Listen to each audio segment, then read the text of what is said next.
brief. I appreciate you saying that so I don't talk too long. Those who know me know it can be longer than brief. Proud of the way the guys punch back. It seems to be more and more evident this is true character by the way our guys continue to fight.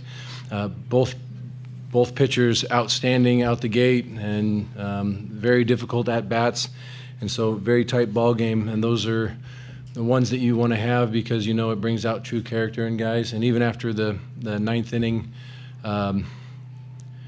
excitement, to turn around, get back in the dugout and watch how these guys interacted with one another and showed true faith in the guy who was going up to the plate, the guy behind him, the guy next to him. I mean, up and down the dugout, it's like, sweet, this is how it's supposed to be for us. This is what we thrive in. We thrive in difficult situations, and I'm proud of the way they responded. But up and down, just favorite play of the game for me, and there were many. I'll just say hard hit ball right at Ivar Arquette, and he wears it off his belly. He's throwing his body in front of it. He didn't side straddle it and let it go by. It just, again, goes to show the type of guys that we have here, and I'm proud of them for putting their body on the line. Gavin trying to make a spectacular play right there, knowing that if the guy's on second or third, not a big deal, but he laid out and he put his heart on his sleeve right there and gave it his best for the guys.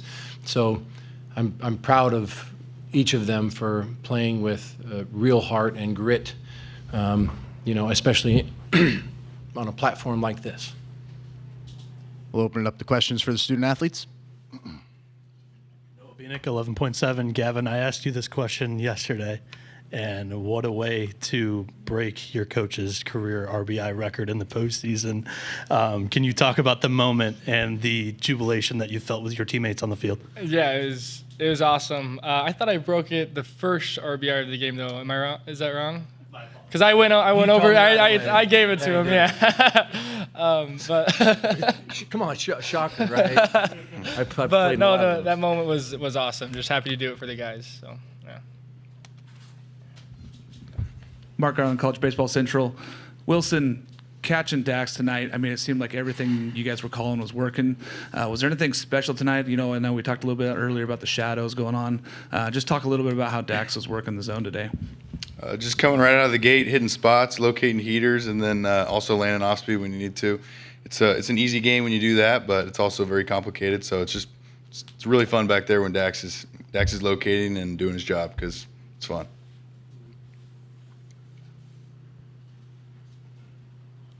Yeah, Gavin, you mentioned breaking your coach's RBI record, but have you ever seen any footage of him playing here in Omaha? I've seen a little bit, yeah. It's not nothing.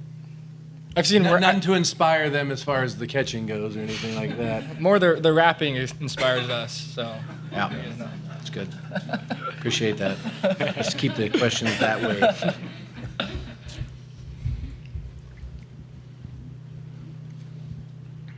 Dax, last week pitch count climbed a lot. I think you were up around 97 over 4 2/3. Today you're really efficient, obviously through the first 3 innings and even into, as your start went on. Can you talk about sort of the feel you had for your pitches, curveball in particular, and sort of how you were able to manage at-bats a bit better? Yeah, just going out, trying to establish a fastball early. Just the goal today was fill up the zone, don't walk. That's been my big thing I've been working on lately is just don't walk guys, don't give them free bases. So establishing the heater early, and then they weren't doing too well on the curveball early, so I just kept spinning that thing over and over, and I felt like I could throw it in any count, and it made it pretty easy. And also, at the start after the first inning, Trent comes up to me, and he's like, you can't see anything at the plate right now. It's like, okay, I'll just keep throwing more curveballs in. In the back. Aaron Slindy, KVAL TV in Eugene. Gavin, just after that top of the inning, things don't go your way. Just what were the conversations like in the dugout heading into your at-bats that kind of gave you the confidence to be able to come back and have that offensive performance in order to win the game and avoid an elimination bracket that I know you guys are very familiar with? Yeah, it was cool because it's the same thing every at bat for us. It's go up there and compete and try to hit the ball hard. And knowing that we had the top of the lineup up, I knew we had a real shot to do something dangerous. And as soon as Iva got on, opened a lot of possibilities up with the runner on first. So yeah, just getting in there and trying to get a good pitch to hit and hit it hard and let the game play itself out. So yeah. Dax, I know we talked a lot in the preseason about the reasons for coming here. This has to be like the reason why you wanted to come to Oregon State, to get that kind of start on this kind of night and perform like that, right? I mean, absolutely. This is the exact thing I had in mind when I made the decision to come to Oregon State. So it's kind of beautiful to see it all come into fruition here, and I wouldn't want to be doing it with any other group of guys. Jake McKeever, College Baseball Central. Gavin and Wilson, you guys mentioned the shadows, but it felt like that second time through the lineup, y'all had much more competitive at bats, fouling pitches off. Is it really as black and white as the shadows getting better, or was there a change in the approach? I'd say it's definitely real for sure, but even like the second time through, like what you're going to see, and it is a little bit better, but it's just kind of understanding and having a different approach by just kind of almost two-strike type thought. Be like, I'm going to get something in the zone and hit it rather than like trying to do damage too early. Yeah, I think the shadows definitely play a part of it, but everyone's got to deal with them. So knowing that, just see the ball a little bit deeper and compete even harder. So. Wilson, knowing how familiar you guys are with the elimination bracket, knowing how hard it is to come back and be successful in the elimination bracket when your back's against the wall, I know that's a feeling that you guys are very used to, but how important was it? And what was there a sigh of relief kind of when you saw Gavin hit that ball and you saw Iva come be safe at home plate? Was there a sense of a relief knowing that you guys did avoid an elimination bracket off of the first game, and what does that mean? It honestly wasn't going through my head in the moment at all, but definitely it's nice to not have to go through that from the get-go. But it's just kind of goes to show that we're not out of it till the last out, and even if they did put up even 2 more runs that inning, we still probably would have done what we did and came back and won it. So that's kind of how I saw it. Dax, Wilson, Gavin, thanks for joining us. Thank you, guys.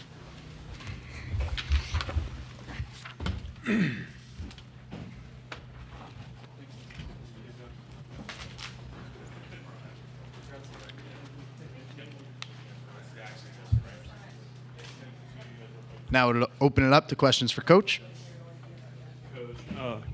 You're good. Coach Andrew Idell, College Baseball Central. Can you talk about the maturity you saw from Dax on the mound today, especially being a freshman pitching Game 1 in the biggest stage in college baseball?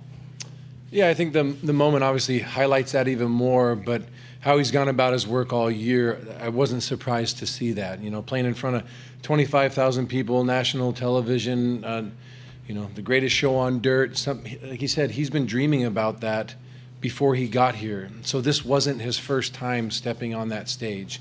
Each of those guys have visualized it. When they work with Zach Taylor on doing our mental skills and visualizations, like that's part of it, is putting yourself in that arena in those big moments, facing the best, the other 7 best teams in the country. And so I personally wasn't shocked. I was calmed knowing he was going out there and competing, because I know what he's put himself through. And even watching his bullpens or anything else, he works at such a high level of intensity that it wasn't shocking, I don't think, for any of us. Ari Gerson from USA Today. Mitch, you played here as a player, but first of all, what does it mean to you to be back here for the first time as a coach? And then what is different about the experience, leading the team instead of playing for it? I wouldn't say I'm leading the team. I think these guys are doing that themselves. There's leadership all around them. Sometimes it's just smart to get out of their way and let them go about their business. We work extremely hard in practice all the time, and the games are for them to go out and let loose and show their talents. And so a lot of the times, you put together a game plan. Gibson does a great job coordinating with our hitters, making sure that they have a great plan of attack. And that second time through, just the small things about how we're going to shorten up and see the ball. I mean, each pitch that we see gives us more of an advantage as the game goes on. Dax said it too. I don't want to walk guys. The more pitches they see, it makes it harder on the bullpen. And so, like, being here is more fulfilling than being here as a player, I think, because I get to watch so many other people have joy and turn around and look at Beaver Nation supporting us the entirety of the way, and watching these guys just glow. You know, you don't necessarily see that as a player. You're kind of you're with the guys and enjoying it, but now, like, you know, when you're playing, you're out there busting your butt and sweating it out pretty good. But right now, you get to sit back and you get to watch Ivar, Arquette's joy. You get to watch, you know, each of those guys competing and coming back and communicating with each other even more, you know, and like the joy is double of what it was as a player. And those were amazing times that still bring, like, you got to choke back tears when you're watching the highlights of it from way back when. It was black and white, but I still watch them. Noah Darling, College Baseball Central. Coach, kind of building off of that, pretty well documented. Pat Casey was here tonight. ESPN was kind of all over that. But when you think about the memories of that time that you just mentioned, and just being around Casey as a head coach at that time, and when you're in a game like this, topsy-turvy, what do you think about in those moments that Casey might have done back then, and how has he remained a mentor for you? It was awesome to see him. I saw him this morning when we got back to the hotel after doing some interviews, and saw him and his wife rolling out of the hotel. So definitely got a big hug and excited that he's here. And I didn't expect to see him on the Jumbotron either. I know that's not his cup of tea, is to be in that situation. But tremendous mentor, always has been, always will be. And if anything, what I've learned from my wife, you know, Coach Casey and every other mentor that I've had and special person in my life, those moments that you start to feel a little sped up, I was actually, I felt a sense of calm come over me, and just trying to stick with the process of what situations we have at hand, what could possibly come up, and being prepared, trusting your gut, but also, you know, having strong faith and being around people that are like strong in their faith as well allows you to be calm, because at no point are you alone, right? You always have them with you. And so, and not only that, do I have Jesus with me, I have all the guys in the clubhouse with me and all of Beaver Nation. So how would I ever feel overwhelmed or nervous when I have that, all of that with me? And that's a very powerful thing, and I'm grateful for that. And as I've grown older, it's, I think it's helping me with my longevity of life instead of stressing out all the time. Jake McKeever, College Baseball Central. Mitch, Gavin and Iva both had defensive miscues in the top of the ninth, and then immediately flushed it and had fantastic at-bats.